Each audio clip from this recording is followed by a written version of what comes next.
அல்ஹம்துலில்லாஹ் லில்லாஹி ரப்பில் ஆலமீன் வஸ்ஸலாத்து வஸ்ஸலாம் அலா ரசூலில்லாஹ் வ அலா ஆலிஹி அஷ்ஹாபி அஜ்மாயின்.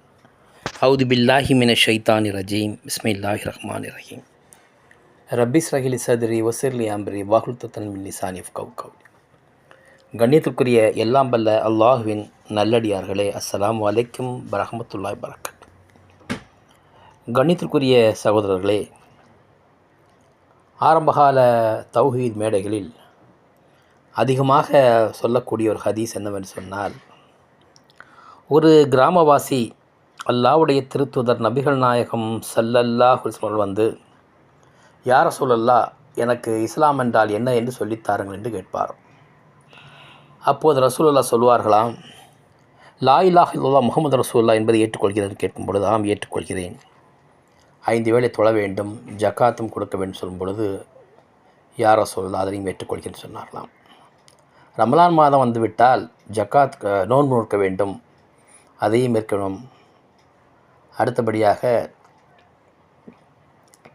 வசதி வாய்ப்பு ஆரோக்கியம் இருந்தால் ஹஜ்ஜி செய்வேன் சொன்னார்கள், அதையும் ஏற்றுக்கொள்கிறேன் சொல்லிக்கொண்டு, நான் ஈமான் கொண்டு விட்டேன் என்று சொல்லி திரும்புவார்களாம். யா ரசூலுல்லாஹ், அதில் நான் கூட்டவும் மாட்டேன் குறைக்கவும் மாட்டேன் சொல்லிக்கொண்டு சென்று விடுகிறாராம். அவர் சென்றபோது ஷஹாபாக்களை பார்த்து அல்லாஹ்வுடைய திருத்தூதர் சொல்வார்களாம், சொர்க்கவாசி யார் தெரியுமா? இவர்தான் சொர்க்கவாசி என்று சொல்லுவார்களாம். இந்த ஹதீஸை கொண்டு நமக்கு அன்றைக்கு எடுக்கப்பட்ட பாடம் என்னவென்று சொன்னால், ஒரு கிராமவாசியாக இருந்தால் அவருடைய அறிவுக்கு ஏற்பவாறு ஈமான் கொண்டு நல்லறங்கள் செய்தால் போகும். அவருடைய அறிவு வளர்ச்சிக்கு ஏற்பத்தான் நம்முடைய சட்டத்திட்டங்கள் எல்லாம் அவருக்கு அமுலாகும் என்று சொல்லிக்கொண்டு சட்டத்திட்டங்களை சொல்லுவார்கள். ஆக இதில் தெளிவாக நம்ம சொல்ல வேண்டிய விஷயம் என்னென்னு சொன்னால், இஸ்லாத்தினுடைய 50 கடமைகளை பற்றி பேணி கொண்டால் சொர்க்கம் சென்று விடலாம் என்று அன்று பாடம் நடத்தப்பட்டது. இந்த பாடத்திலே இன்றைக்கு நாம் பார்க்கக்கூடிய விஷயம் என்னவென்று சொன்னால், யார் இந்த கிராமவாசி என்பதைத்தான் இங்கே நாம் பார்க்க வேண்டும். அவர் வேறு யாரும் அல்ல, மாலிக் இப்னு நுவைரா ரலியல்லாஹு அன்ஹு அவர்கள். இந்த மாலிக் இப்னு நுவைரா ரலியல்லாஹு சொல்லக்கூடியவர் அரபு நாட்டை சேர்ந்தவர். ஹிஜ்ரி 10 அல்லது 11ஆம் ஆண்டிலே இறந்து விடுகின்றார். ஹிஜ்ரி 10-11 சொன்னால் கிபி 631 இறந்து விடுகின்றார். இவருடைய மனைவி பெயர் லைலா பின்த் அல் மின்ஹால். ஞாபகம் வைத்துக் கொள்ளுங்கள் இந்த பெயரை. பனு யார்பு என்று சொல்லக்கூடிய ஒரு குலத்திற்காக ஜக்காத் வசூலிப்பதற்காக அல்லாஹ்வுடைய திருத்தூதர் நியமிக்கப்பட்டவர் தான் இந்த மாலிக் இப்னு நுவைரா. சாதாரண ஒரு கிராமவாசி அல்ல, பனு யார்பு என்று சொல்லக்கூடிய ஒரு குலத்துக்கு ஜக்காத் வசூல் செய்யக்கூடியவர் நியமிக்கப்பட்டது தான் மாலிக் இப்னு நுவைரா. அல்லாஹ்வுடைய திருத்தூதர் மரணத்திற்கு பிறகு அவர் அதை மதீனாவிற்கு கொடுக்க மாட்டேன் என்று மறுத்து விட்டதாகவும், அவரிடம் ஜக்காத்தை பெற்றுக்கொண்டு வர வேண்டும் என்று நிர்பந்தப்படுத்தி அபூபக்கர் ரலியல்லாஹு அவர்கள் காலித் பின் வலீதை அனுப்பி வைத்ததாகவும், இருவருக்கு நடைபெற்ற போரிலே மாலிக் இப்னு நுவைரா கொல்லப்பட்டதாகவும் வரலாறு நமக்கு சொல்லித் தருகிறது. எதற்காக அவர் ஜக்காத்தை மறுத்தார் என்று சொன்னால், மாலிக் இப்னு நுவைரா அவர்கள் அல்லாஹ்வுடைய திருத்தூதர் நபிகள் நாயகம் ஸல்லல்லாஹு அலைஹி வஸல்லம் வாரிசு இமாம் அலியை என்று நம்பினார். அதன்படி அவர் இஸ்லாமிய வரியான ஜக்காத்தை அபூபக்கரிடம் கொடுக்க மாட்டேன், அலியிடம்தான் கொடுப்பேன் என்று பிடிவாதம் பிடித்தார். இவர் காலித் பின் வலீதால் கொலை செய்யப்பட்டார். அவருடைய மனைவி கற்பழிக்கப்பட்டார் என்பது தெளிவான வரலாறு இருக்கிறது. அதே சுன்னத் ஜமாத்தினுடைய சில ஆலிம்கள் காலித் பின் வலீது மாலிக் பின் நுவைராவை கொலை செய்ததற்கு பிறகு அன்று இரவு திருமணம் செய்து கொண்டார் என்ற ஹதீஸ் வருகிறது. பொதுவாக இவர்களை பொறுத்தவரை அந்த போர்க்காலங்களில் அழகான பெண்கள் கிடைத்துவிட்டால் அவர்களை அனுபவித்துவிட்டு திருமணம் பண்ணி கொள்வார் என்று ஒரு செய்தி நிலவத்தான் செய்கிறது. அவர்கள் இத்தாவும் தேவையில்லை, ஒன்றும் தேவையில்லை என்று சட்டம் புதிதாக புனைந்து பேசுவார்கள். இங்கே நாம் முக்கியமாக கொள்ள வேண்டிய விஷயம் என்னவென்று சொன்னால், முஸ்தரக் அல் ஹாக்கிமில் ஒரு ஹதீஸ் ஒன்று வருகிறது. தொகுதி 2 பக்கம் 332, பாரம்பரியம் 3186 ஹதீஸ் இதுவாகும். உமர் பின் ஹத்தாப் ரலியல்லாஹு அன்ஹு கூறினார்கள், நான் அல்லாஹ்வின் தூதரிடம் 3 விஷயங்களை பற்றி கேட்டிருந்தால் ஹம்மல் நியாம், சிவப்பு ஒட்டகை விட அதை நான் அதிகமாக விரும்புவேன் என்று சொன்னாராம். 3 விஷயங்களை பற்றி நான் கேட்டிருந்து அதற்கு சரியான பதில் கிடைக்குமானால் சிவப்பு ஒட்டகத்தை விட நான் இதை விரும்புவேன் என்று சொன்னாராம். 1, அல்லாஹ்வுடைய திருத்தூதருக்கு பின்னால் கலீஃபா யார், நன்றாக கவனியுங்கள். 2, ஒரு குழுவினர் ஜக்காத்தை நம்புவதாக ஒப்புக்கொண்டு அதை எங்களுக்கு கொடுக்கவில்லை என்றால் நாம் அவருடன் சண்டையிடுவது சட்டப்பூர்வமானதா அல்லது ஹலாலா என்பது. அடுத்தது, மகன் அல்லது பெற்றோர் இல்லாமல் இறந்து போனவருடைய சட்டம். இந்த 3 சட்டங்களுக்கும் அல்லாஹ்வுடைய தூதர் அவர்கள் சட்டத்திட்டம் சொல்லித்தரவில்லை என்று அந்த சட்டத்திட்டம் தெரிந்திருக்குமானால் சிவப்பு ஒட்டகத்தை விட அதிகமான நன்மையை நான் பெற்றிருப்பேன் என்று உமர் பின் ஹத்தாப் ரலியல்லாஹு கூறுகின்றார்கள். அப்படியானால் ரசூலுல்லாஹ் பிறகு கலீஃபா யார் என்பதை ரசூலுல்லாஹ் சொல்லாமல் சொன்னார்கள். சொல்ல முற்படும் பொழுது உமரே தடுக்கின்றார். இங்கெல்லாம் குர்ஆன் இருக்கிறதை நாங்கள் பார்த்துக்கொள்கிறோம் என்று சொன்னார். அதே சமயம் ஹஜ்ஜினுடைய மக்காவுடைய வெற்றிக்கு பின்னால் வரும் வழியிலே எனக்கு யார் வலியோ அவருக்கு அலி வலியாவார், யாருக்கு நான் தலைவரோ அவருக்கு எனக்கு பின்னால் அலி தலைவரான்னு சொல்கிற செழிவான ஹதீஸும் இருக்கு. அப்படி இருக்கும் பொழுது இதையெல்லாம் அறியாதவர்கள் உமர் பின் ஹத்தாப் என்று சொல்ல வேண்டியிருக்கிறது. அடுத்து, இந்த செய்தியை பற்றி மிக குறிப்பாக அறிய வேண்டும். இது மாலிக் பின் உவைராவை பற்றி. அல் பரா பின் அஸப் கூறுகின்றார், நாங்கள் அல்லாஹ்வுடைய தூதர் அவர்கள் அமர்ந்திருந்த போது பனுதமீம் கூட்டத்தை சேர்ந்த ஒரு தூதுக்குழு வந்தது. அவரிடத்தில் மாலிக் பின் உவைரா இருந்தார். ஓ அல்லாஹ்வின் தூதரை, எனக்கு ஈமானை பற்றி கற்றுக் கொடுங்கள். அதற்கு அல்லாஹ்வுடைய தூதர் சொன்னார்கள், அல்லாஹ்வை தவிர வேறு நியாயன் இல்லை என்றும் நான் அல்லாஹ்வின் தூதர் என்றும் சாட்சியம் அளிக்க வேண்டும். 5 தொழுகைகளை தொழுது கொள்ளுங்கள், ரமலான் மாதத்தில் நோன்பு நோருங்கள், ஜக்காத் செலுத்துங்கள், அல்லாஹ்வின் வீட்டிற்கு ஹஜ் செய்யுங்கள், எனக்கு பிறகு என் வசியை பின்பற்றுங்கள் என்று அலியை பார்த்து கை நீட்டினார். மேலும் இரத்தம் சிந்தாதீர்கள், திருடாதீர்கள், துரோகம் செய்யாதீர்கள், அநாதைகளின் பணத்தை உண்ணாதீர்கள், மது அருந்தாதீர்கள், என் சட்டங்களை பின்பற்றுங்கள், அனுமதிக்கப்பட்டதை அனுமதியுங்கள், சட்டவிரோதமானதை தடை செய்யுங்கள், ஏழைகளுக்கும் வலியவர்களுக்கும் முதியவர்களுக்கும் இளைஞர்களுக்கும் உங்கள் சொந்த உரிமையை கொடுங்கள். நபி அவர்களுக்கு இஸ்லாமிய சட்டங்கள் பற்றி கூறும் வரை மாலிக் கேட்டிருந்து பின் கூறினார், ஓ அல்லாஹ்வின் தூதரே, நான் சீக்கிரம் மறந்துவிடும் ஒரு மனிதன், தயவு செய்து நீங்கள் சொல்லுங்கள். பின்னர் அவர் மீண்டும் சொன்னார்கள், அல்லாஹ் திருத்தவர்கள். பின்னர் மாலிக் தனது துணியை இழுத்து கொண்டு வீட்டின் கடவுள் மீது, வீட்டின் அல்லாஹ் மீது ஆணையாக நான் ஈமானை கற்றுக்கொண்டேன் என்று சொல்லி ஹதீஸ் வருகிறது. நீண்ட ஹதீஸ், நன்றாக கவனியுங்கள். ஆரம்பத்தில் ஹதீஸ் சொன்னேன். என்ன சொன்னேன்? நான் இஸ்லாத்தை ஏற்றுக்கு என்ன சொல்லி கேட்கும் பொழுது 5 கடமையை சொல்லிவிட்டு நான் கூட்டவும் மாட்டேன் குறைக்கவும் மாட்டேன்னு சொன்ன ஹதீஸை எடுத்து சொன்னேன். இது வஹாபியுடைய ஹதீஸ் ஆகும். அதே சமயம் முக்கியமாக ஹதீஸ் என்ன வரி சொல்லி, எனக்கு பின்னால் வசியாக ஏதோ அலியை தேர்ந்தெடுங்கள்னு சொல்லியிருக்கின்றார்கள். இங்கு தான் நமக்கு பிரச்சனைகளும் சர்ச்சைகளும் ஏற்படுகின்றது. நன்றாக கவனியுங்கள்.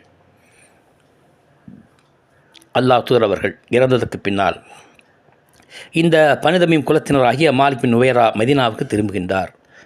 அல்லாஹ்வின் தூதருக்கு பிறகு யார் வாரிசு என்று பார்க்கச் சென்றார்.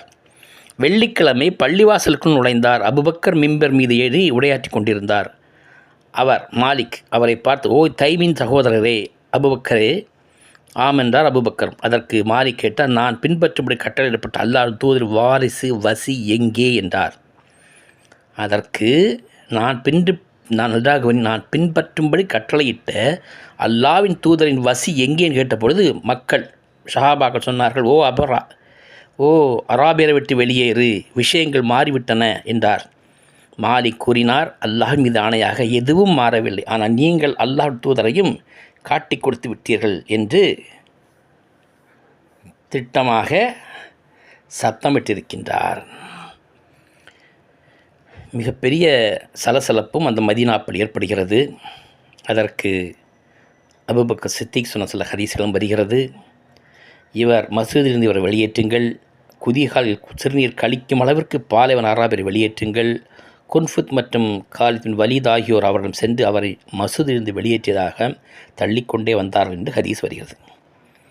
பின்னர் மாலிக் தனது ஒட்டகத்தின் மீது ஏறி கவிதை ஒன்றை கூறினார். அல்லாவின் தூதர் நம்மிடையே இருந்தவரை நாங்கள் அவர் கீழ்மடிந்தோம். ஓ மக்களை, அபூபக்கர் எனக்கும் எந்த சம்பந்தம்? எல்லாம் அபூபக்கர் கட்டுப்பாடு இருந்தபோது அவர் காலித் பின் வலீதை அனுப்பி அவரின் முன்னிலையில், மக்கள் முன்னிலையில் மாலிக் சொன்னதை நீங்கள் கேள்விப்பட்டீர்களே, அவர் சரி செய்யாத ஒரு விசலை ஏற்படுத்துவாரை நஞ்சுகிறேன், அவரை கட்டுப்படுத்துங்கள், கீழ்ப்படிய வையுங்கள் என்று சொல்லுகின்றார். மாலிக் தன் குதிரையும் சவாரி செய்தார். அவர் 1000 வீரருக்கு சமமானவர் ஆவார். மாலிக் பின் உயர் சொல்லக்கூடியவர். அவரை எதிர்த்து போர் செய்வதற்காக காலித் பின் வலீத் படை ஒன்றை திரட்டி வருகின்றார். காலித் அவரை பார்த்து பயந்தார். ஏனென்றால் மாபெரும் வீரர் மாலிக் பின் உயராம். காலித் அவர் சத்தியம் செய்தார். பின்னர் மாலிக்கின் ஆயுதத்தை கைவிட்ட போது காலித் அவரை காட்டிக் கொடுத்தார். அவருடைய தலையை வெட்டி ஒரு பாத்திரத்தில் வைத்தார். அதே இரவில் அவருடைய மனைவியோடு கழுதை போல் பாலியல் பலாத்காரம் செய்தார்னு சொல்லக்கூடிய விஷயமான ஹதீஸானது பல ஹதீஸ் கிரந்தங்களில் வருகிறது. இந்த ஹதீஸை கேட்ட மாத்திரத்தில் சுன்னத் ஜமாத்தை சார்ந்த சிலர்கள் காலித் பின் வலீத் அவர்கள் நல்லவர், நாணயமானவர், யோக்கியர், அவர் இன்னொரு பெண்ணை இப்படி பாலியல் பலாத்காரம் செய்ய மாட்டார் என்று சொன்னார்கள். அதே சமயம் அவர் மாலிக் பின் நுவைராவை கொலை செய்தது பெரும் பாவம் என்று பின்னால் தெரிய வந்தது. ஏனென்று சொன்னால் மாலிக் பின் நுவைராவின் மரண தண்டனைக்கு காலித் பின் வலீத் தண்டிக்காமல் அவரை தளபதி பதவி நீக்காமல் அபூபக்கர் முழுமையாக நியாயப்படுத்தினார். இது அந்த காலத்தில் நடந்த சம்பவம். காலித் விசாரித்ததில் காலித் ஒரு தவறான மொழியை செய்திருப்பது தெரிய வந்தது. அப்போ உமர் பின் ஹத்தாப் அவர்கள் காலித்தை பதவி நீக்கம் செய்ய வேண்டும் வற்புறுத்தியிருக்கிறார்கள். அபூபக்கர் சித்திக் அவர்களோ ஒரு உறுதியான பதிலை பெற்றது. அல்லாஹால் வரையப்பட்ட வாளை நான் உரையில் போட மாட்டேன். 13 பனுஜாதிமாவின் விஷயத்தில் நபி அவர்கள் செய்தது போலவே சையதுனா அபூபக்கர் மாலிக்கின் சகோதரர் முத்தமீப்க்கு இரத்த படத்தை கொடுத்தார். மேலும் காலித் பிடித்து வைத்திருந்த அனைத்து கைதிகளையும் விடுவிக்கும் உத்தரவிட்டார் சொல்லக்கூடிய ஹதீஸ் வருகிறது. அதாவது நன்றாக கவனியுங்கள்.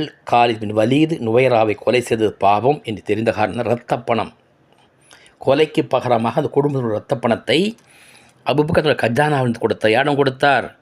மாலிக்குடைய சகோதரராகிய முத்தமிக்கு கொடுத்திருக்கிற ஹதீஸ் மிக தெளிவாக வருகிறது.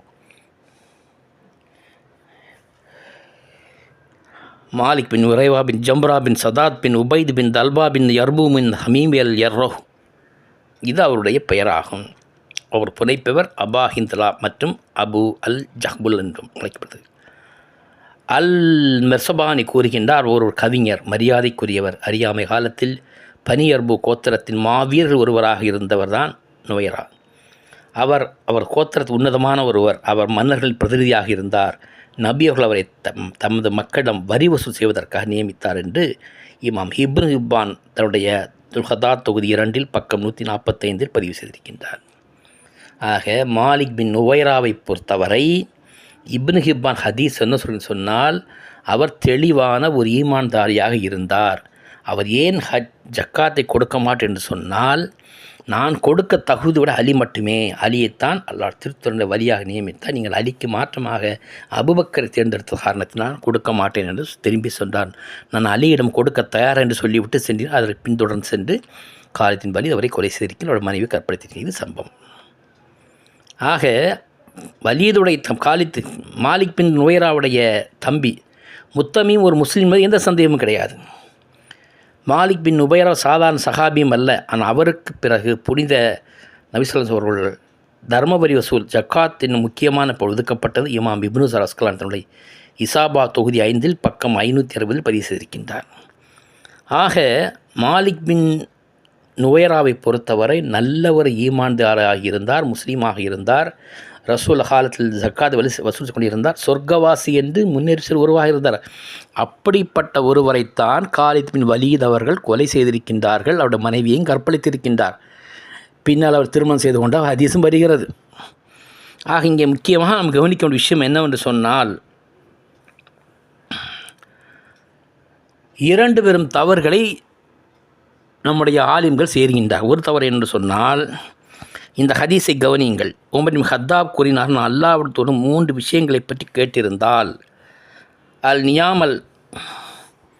அல் நியாம் சிவப்பு ஒட்டையை விட அதை நான் விரும்பி இருப்பேன்னு சொல்லியிருந்தேன். ஒன்று, அவருக்கு பிறகு கலீஃபா யார், ரசூலுல்லாஹ்வுக்கு கலீஃபா யார். அப்போ அவசரமாக செய்யப்பட்ட கிலாஃபத் தேர்வு தான் என்பதை உமரும் பிற்கால ஒத்துக்கொண்டார். நாம் அவசரகதியாக அபூபக்கர் தேர்ந்தெடுத்தோம் என்று பிற்காலம் சொல்லுகின்றார். 2வது, ஜக்காத்தை நம்புவதாக ஒப்புக்கொண்டு அவரை கொடுக்கவில்லை என்று அவருடைய சண்டை எழுது சட்டப்பூர்வமாக ஹலாலா ஹராமா என்பதை தெளிவில் என்கிறார். அப்போது மாலிக் பின் நுவைராவை கொலை செய்தது, ஜக்காத்துக்காக அவருடைய சண்டையிட்டது என்பது இஸ்லாமிய வரலாற்றில் தீர்க்கப்படாத விஷயமாக இருக்கிறது. சஹாபாக்களே தெளிவு இல்லாமல் இருக்கக்கூடிய விஷயமாகும். ஆக இன்றைக்கு நாம் அதிகமாக சொல்லும் விஷயம் என்னவென்று சொன்னால், ஜக்காத்திற்கு ஒரு கொலை நடந்தது என்றும், ஜக்காத்தை வசூல் செய்யும் வரை விடமாட்ட போர் செய்ததாகவும், அபூ சித்திக் அவர்களையும் காலித் பின் வலீத் அவர்களையும் சிறப்பித்து சொல்லக்கூடிய பல ஹதீஸ்களை பார்க்கின்றோம். இது முழுக்க தவறான ஒரு சித்தகரிப்பு ஆகும். இங்கே இன்னொரு விஷயத்தை சொல்லிக்கொண்டு இந்த பகுதியை முடிவு செய்கிறேன். காலித் பின் வலீத் அவர்கள் அபூபக்கர் சித்திக் ஆட்சி காலத்தில் ஜக்காத் கொடுக்க மாட்டேன் என்று கூட்டம் சொன்னபோது, மதீனாவிற்கு வெளியே அவரை எதிர்த்து போரிட வேண்டும் என்று, ஜக்காத் கொடுக்கும் வரை போரிட வேண்டும் என்று ஒரு படையை காலித் பின் வலீத் தலைமையில் அனுப்பப்பட்டது. மாலிக் பின் உவைரா அந்த கூட்டத்தின் தலைவராக இருந்தார். அவரை போரில் கொன்று அவர் மனைவியை கற்பழித்தவர் தான் காலித் வலீதின் செய்தியானது சயீது பின் உமர் அறிவிக்கும் செய்தி. சயீது பின் உமர் இந்த ஹதீஸ் சயீது பின் உமரால் இட்டுக்கட்டப்பட்டது என்று சில ஆலிம்கள் சொல்லுவார்கள். சயீது பின் உமர் என்பவர் ஹதீஸ் அறிவிக்கிறதாக வருகிறது. இந்த சயீது பின் உமர் என்பவர் இட்டுக்கட்ட ஹதீஸ் ஆகும். காலித் வலீத் அநியாயமை கொலை செய்யவில்லை, அவருடைய மனைவியை செய்யவில்லை, கற்பழிக்கவில்லை சொல்லக்கூடிய விஷயத்தையும் பொய் என்று சொல்லக்கூடியவர் சாதிக்கக்கூடிய இன்றும் இருக்கின்றார்கள். அவருடைய மனைவியான லைலா பின் பில்ஹாலை கற்பழிக்கவில்லை, திருமணம்தான் பண்ணி சொல்லக்கூடிய விஷயத்தை இன்று இமாம்கள் பலர் சொன்னாலும், அன்றைய காலகட்டத்தில் இது முதல் அறிவித்தான் சொன்னால் சயீது பின் உமர் சொல்கிற ஹதீஸை அறிவிக்கின்றார். இந்த ஹதீஸானது அவர் கற்பழிக்கப்பட்ட சொல் ஹதீஸ் இட்டுக்கட்டப்பட்டது என்று சொன்னார். இன்னொரு விஷயத்தில் சொல்லுகின்றேன். இன்றைக்கு இருக்கக்கூடிய ஷியாயிசத்தை உருவாக்கியவர் அப்துல்லா இப்னு சபா என்று சொல்லக்கூடிய ஹதீஸ். இதையும் சொன்னது யார்? இதே சயீது பின் உமர் தான். ஷியாயிசத்தை உருவாக்கியது அப்துல்லா இப்னு சபா என்பவர் இல்லை என்று ஷியாக்கள் வாதமாக இருக்கிறது. ஆனால் அதே சமயம் சயீது பின் உமர் கூறுகின்றார், ஷியாயிஸ் உருவாக்கியவர் அப்துல்லா இப்னு சபா என்று சொல்லும் பொழுது, இந்த ஹதீஸ் சஹீஹ் என்று நம்மவர்கள் சொன்னால், இதே சயீது பின் உமர் அறிவிக்கக்கூடிய ஹதீஸானது காலித் பின் வலீது தான் மாலிக் பின் உவைரா மனைவியை கற்பழித்தால் சொல்லக்கூடிய ஹதீஸையும் நம்ப வேண்டும். நிராகரித்தால் காலித் பின் வலீத் அவர்கள் கற்பழிக்கவில்லை, திருமணம் தான் செய்து கொண்டார்னு சொல்ல ஏற்றுக்கொண்டால், அப்துல்லா இப்னு சபா ஷியாயிசத்தை உருவாக்கவில்லை ஹதீஸை ஏற்றுக்கொள்ள வேண்டும், உருவாக்கவில்லை சொல்ல ஹதீஸை ஏற்றுக்கொள்ள வேண்டும். மொத்தத்தில் மதீனாவிற்கு வெளியே தங்கியிருந்த சிறு கூட்டத்தை தாக்கி அவருடைய தலைவரை கொலை செய்து அவருடைய மனைவியை திருமணம் செய்து கொண்டார் சொல்வது எந்த விதத்தில் நியாயமாகும்? ஒரு பெண் கைதியாக பிடிபட்டால் அவளை திருமணம் செய்து கொள்வதற்கு முன்னால் இத்தா இருக்க வேண்டுமே. அந்த இத்தா சட்டம் எங்கே சென்றது? குர்ஆனுடைய இத்தா சட்டம் எங்கே சென்றது? ஆக இவர்களை பொறுத்தவரை அவருக்கு பிடித்தமான சஹாபாக எந்த தவறும் செய்தாலும் குர்ஆனையே தூக்கி குப்பையில் போடக்கூடிய கூட்டமாகத்தான் இன்றைய இமாம்கள் இருக்கின்றார்கள். அல்லாஹ் அவர்களுக்கு ஹிதாயத்தை கொடுக்க வேண்டும். வாஹிர் தாவானா அல்ஹம்துலில்லாஹி ரப்பில் ஆலமீன். அஸ்ஸலாமு அலைக்கும் வரஹ்மத்துல்லாஹி வபரகாத்துஹு.